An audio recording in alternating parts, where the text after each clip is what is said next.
Assalamualaikum warahmatullahi wabarakatuh. Di sini saya akan menjelaskan mengenai protein. Sebelumnya, perkenalkan saya Nida Asila dengan NIM 241252421 dari kelompok 7.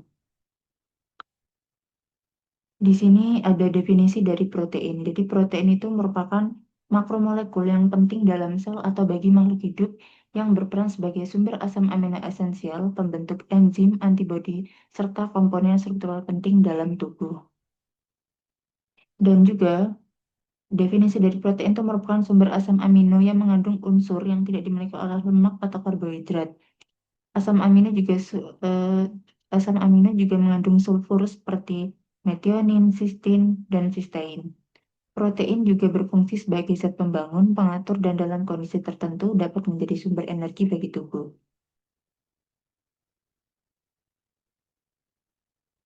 Nah, di sini ada struktur asam amino pembentuk protein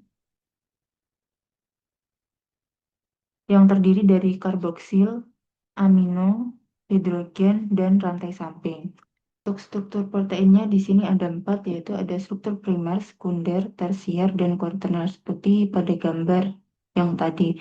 Yang pertama untuk struktur primer. Struktur primer ini terdiri atas satu rantai protein, asam amino penyusunnya tidak membentuk ikatan. Untuk yang struktur sekunder, dia memiliki bentuk helix, paralel, dan antiparalel dengan membentuk ikatan hidrogen antar asam amino pembentuknya. Jadi ini yang sekunder membentuk ikatan helix. Yang ketiga ada struktur tersier, campuran dari struktur sekunder yang menyusun satu rantai polipeptida. Ikatan yang membentuk struktur tersier adalah ikatan hidrogen, interkasi hidrofobik, jembatan disulfida, dan ikatan ionik. Dan untuk yang keempat di sini ada struktur politerner yang terdiri atas dua atau lebih protein yang memiliki struktur tersier. Ini untuk gambar dari struktur tersier, ini merupakan ikatan polipeptidanya. Begitupun juga dengan yang struktur kuartener. Ada juga di sini jenis-jenis protein berdasarkan konformasinya itu diklasifikasikan menjadi dua, ada protein fibrous dan protein globular. Untuk protein fibrous itu berupa paralel single axis yang tidak larut dalam air tapi larut dalam larutan garam. Contohnya ada kolagen, alfa keratin, rambut, kuku, bulu, dan kulit. Sedangkan untuk protein globular itu memiliki bentuk spiral atau globular seperti ini yang larut dalam air. Contohnya seperti albumin dan hemoglobin. Nah, ada pula jenis-jenis protein menurut Hartono 2006 itu dapat dibagi menjadi 3 kelompok lagi. Ada protein lengkap, protein setengah lengkap, dan protein tidak lengkap. Untuk yang protein lengkap atau komplit protein itu berfungsi untuk pertumbuhan, pergantian jaringan yang rusak, dan untuk keperluan lain seperti pembentukan enzim, hormon, antibodi, serta energi lainnya jika diperlukan. Nah, contoh dari protein lengkap sendiri itu ada telur dan susu yang mengandung asam amino esensial dengan jumlah yang mencukupi kebutuhan bagi pertumbuhan. Sedangkan untuk protein setengah lengkap atau half complete protein itu juga memiliki fungsi yang sama seperti protein lengkap tadi, cuman kecuali fungsinya itu untuk pertumbuhan karena asam amino yang dikandungnya itu tidak cukup bagi pembentukan jaringan tubuh yang baru. Nah, contohnya itu seperti daging ikan dan ayam. Jadi makanannya itu sumber protein hewani di luar dari telur dan susu tadi, di luar dari protein lengkap. Dan yang ketiga, di sini ada protein tidak lengkap atau incomplete protein. Incomplete protein ini, protein tidak lengkap, itu umumnya merupakan jenis makanan yang sumber proteinnya itu dari nabati seperti kacang, biji, atau sereal.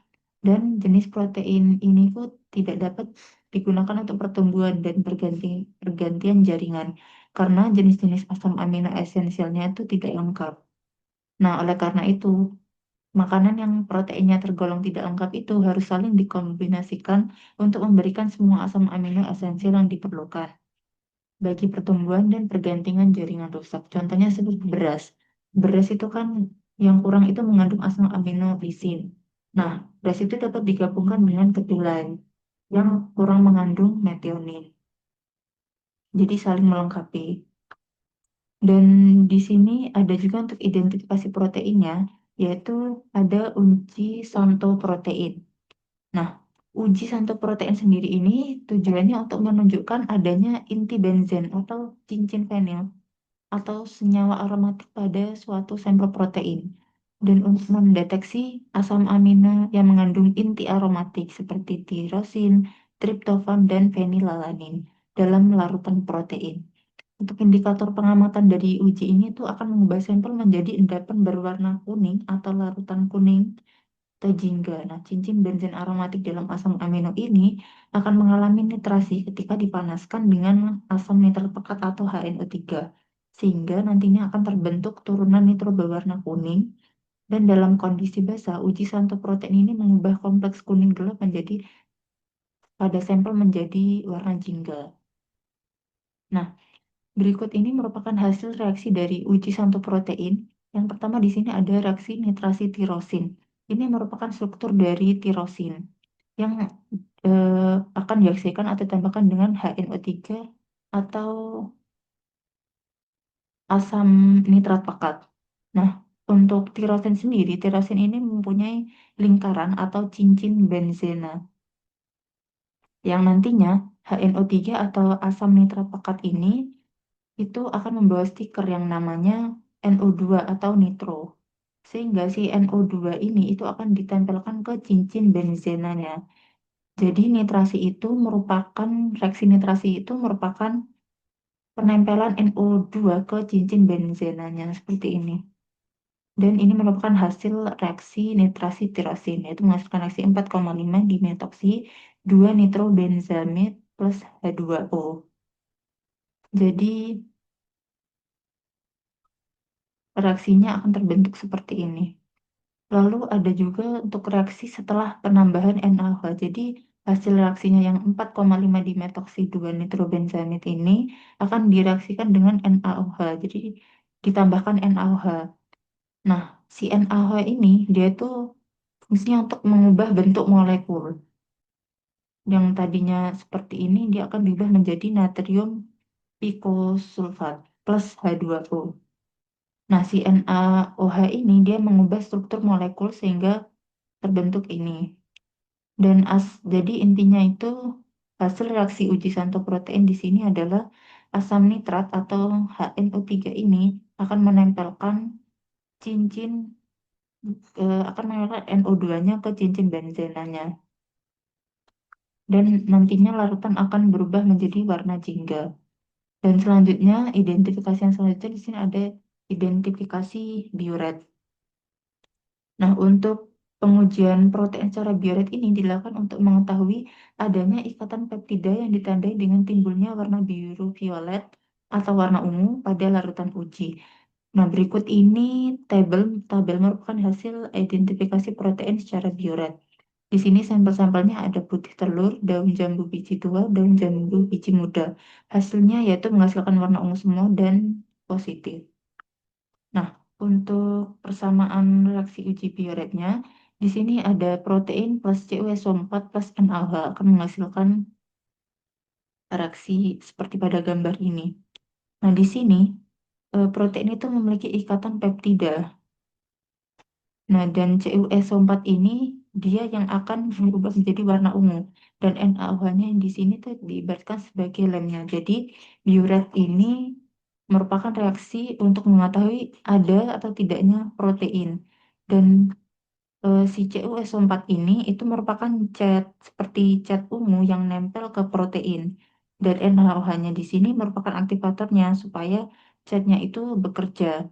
Nah, kalau dicampurkan, maka akan menghasilkan reaksi protein plus CuSO4 plus NaOH ini. Dan kalaupun terbukti seperti tadi, hasilnya berwarna ungu, maka merupakan hasil positif adanya protein. Nah, si NaOH ini itu membuat suasana menjadi basah. Lalu ion ion tembaga dari CuSO4 ini dia akan menghasilkan Cu2 plus yang nantinya itu merupakan tembaga aktif. Jadi tembaga aktif ini akan nempel ke ikatan peptida. Nah, ikatan yang menempel ke peptida ini merupakan atom N dari ikatan peptida. Jadi itulah mengapa warnanya itu menjadi ungu seperti ini. Dan untuk Na2SO4 ini itu terjadi karena NaOH dan CuSO4 ini bereaksi. Dan untuk H2O-nya di sini tuh melakukan air hasil reaksi biasa. Jadi inti dari persamaan reaksi uji Biuret ini tuh tembaga dari CuSO4 ini menempel ke ikatan peptida yang nantinya protein ini akan menjadi kompleks dan menghasilkan warna ungu. Dan kalau tidak ada protein, itu berarti Cu2 plus tembaga aktif itu nantinya akan berwarna biru atau bening. Dan untuk identifikasi protein yang terakhir yaitu uji sulfur. Uji sulfur ini digunakan untuk mendeteksi asam amino yang mengandung sulfur seperti sistein, serin, metionin. Nah, jika sampel yang mengandung salah satu kedua asam amino ini, maka nantinya akan menghasilkan gas H2S yang memiliki aroma seperti bau telur busuk. Nah, dan warna yang terbentuk itu nanti warna hitam pada tabung reaksi yang akan menunjukkan hasil positif terbentuknya asam amino yang mengandung sulfur. Ini merupakan hasil reaksi uji sulfur yang pertama di sini ada pembentukan Na2S dari sistein. Ini merupakan struktur dari sistein yang direaksikan dengan 2 NaOH dan akan menghasilkan reaksi Na2S plus serin. Nah, sistein di sini itu merupakan asam amino yang mengandung sulfur S. Nah, cirinya itu adanya gugus SH atau di sini ada HS. Sedangkan fungsi NaOH sendiri di sini itu untuk memutus sulfur dari sistein. Nah, jadi dia mengubah sulfur menjadi Na2S ini. Nah, sisa dari sistein ini nantinya akan berubah menjadi serin ini. Jadi intinya sistein ini dia kehilangan unsur S-nya yang diikat sama NaOH. Nanti akan terbentuk Na2S ini.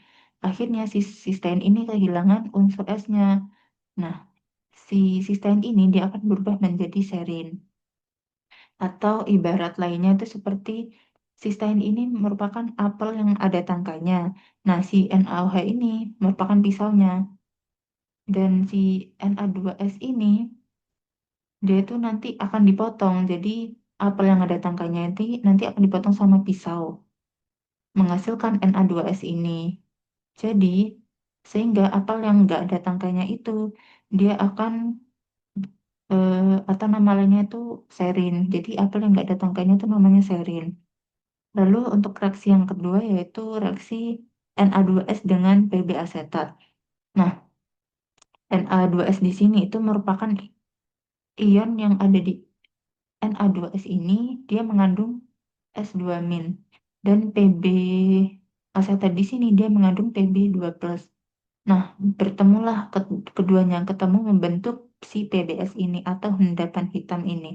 Jadi Na2S itu ibaratnya seperti bubuk hitam dan Pb asetat ini ibaratnya seperti air. Kalau dicampur maka akan menghasilkan atau muncul tinta hitam. Jadi inti dari hasil reaksi uji sulfur ini adalah sistein direaksikan dengan 2NaOH ini, dia akan menghasilkan Na2S. Dan Na2S nantinya dia akan direaksikan dengan Pb asetat dan menghasilkan PBS atau endapan hitam ini. Nah, untuk kesimpulannya, jadi protein itu merupakan makromolekul penting penyusun tubuh yang berfungsi sebagai pembangun, pengatur, dan sumber energi cadangan, serta dapat dibedakan menjadi protein fibros dan globular. Pada penelitian, uji Bioret itu menunjukkan adanya ikatan peptida yang menandakan keberadaan protein. Sedangkan uji santuk protein itu memberikan hasil negatif pada semua sampel sehingga tidak terdeteksi asam amino aromatik. Dan yang terakhir itu uji sulfur, dia menghasilkan endapan hitam, PBS, yang menandakan adanya asam amino yang mengandung sulfur. Nah, secara keseluruhan, minuman coklat bubuk yang ada di toko-toko atau komersial itu terbukti mengandung protein terutama yang memiliki gugus sulfur. Ini untuk daftar pustakanya. Itu saja presentasi dari saya. Sekian, terima kasih. Wassalamualaikum warahmatullahi wabarakatuh.